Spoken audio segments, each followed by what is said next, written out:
আর দেখো চিকেন নিয়েছি, চিকেনটাকে ছোটো ছোটো টুকরো করে নিয়েছি কিমার মতো, কিমার থেকে একটু বড় হোক মোটামুটি।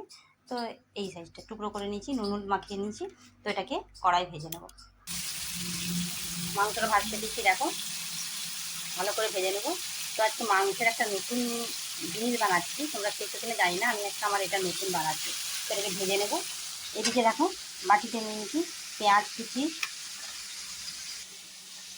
কুচি, আলু টমেটো ছোটো ছোটো সুন্দর করে কুচিয়ে নিয়েছি।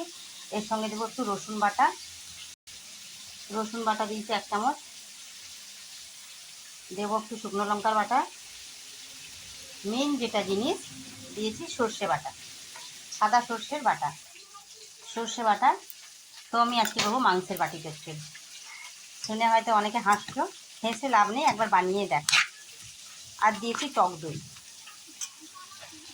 আর দেবো এটার মধ্যে একটু গরম মশলার গুঁড়ো। আমি গুঁড়োটা ব্যবহার করছি, এখানে গোটাটা থেতো করেও দিতে পারো, বেশি দেবো না। ভালো করে মাখিয়ে নেব। এর মধ্যে দেবো কাঁচা সর্ষের তেল একটু পরিমাণ মতো, সর্ষের তেলটা একটু পরিমাণ মতো দেবো।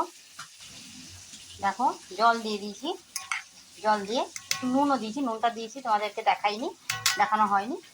তো এবারে আমি এটা গ্যাসের মধ্যে বসিয়ে দেবো। মাংসটা যে ভেজে রেখেছি এটা তুলে রাখবো, মাংসটা আমি এখন মেশাবো না, এটা একটু ফুটে উঠলে এবারে মাংসটাই মেশাবো। তো এখন আমি এটাকে গ্যাসে বসিয়ে দেবো, যেভাবে বাটি চচ্চড়ি ওইভাবেই করবো। তো মাংসটা ভাজা করে রেখেছি সুন্দর করে, মাংসটা একটু ভালো করে ভেজে নিয়েছি জানো।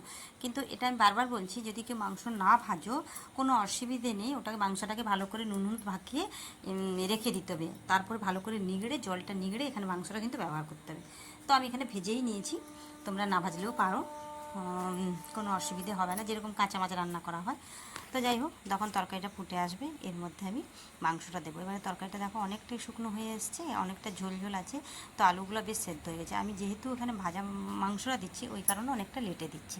তোমরা যদি কাঁচা মাংসটা এখানে ব্যবহার করো তো একটু আগে থেকে মাংসটা দিতে হবে।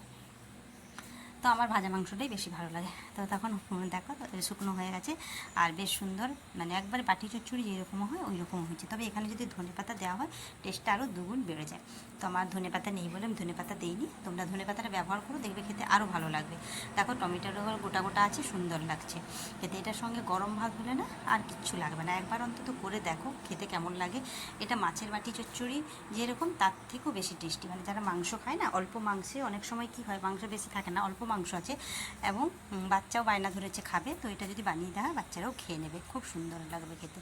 তো এবারে আমি একটু গরম মশলা দেবো, গরম মশলা গোটা এলাচটাকে আমি থেতো করে এর মধ্যে ঢুকিয়ে রেখে দেবো। মানে গরম আছে তো, আমি কিন্তু আগে থেকে দিইনি, আগে থেকে একটু গুঁড়ো দিয়ে দিয়েছিলাম, যেহেতু এটা চিকেন ওই কারণে গরম মশলাটা ব্যবহার করছি, কারণ চিকেনের একটা স্মেল আছে ওই কারণে।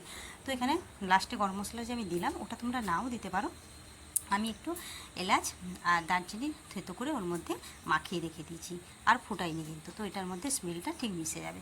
তো যাই হোক, ভিডিওটা এখানেই শেষ করব। তোমরা কে কোথা থেকে দেখছো প্লিজ জানিও, আর একবার এভাবে বানিয়ে খেয়েও কেমন লাগছে দেখো। আর ভিডিওটা প্লিজ প্লিজ প্লিজ একটু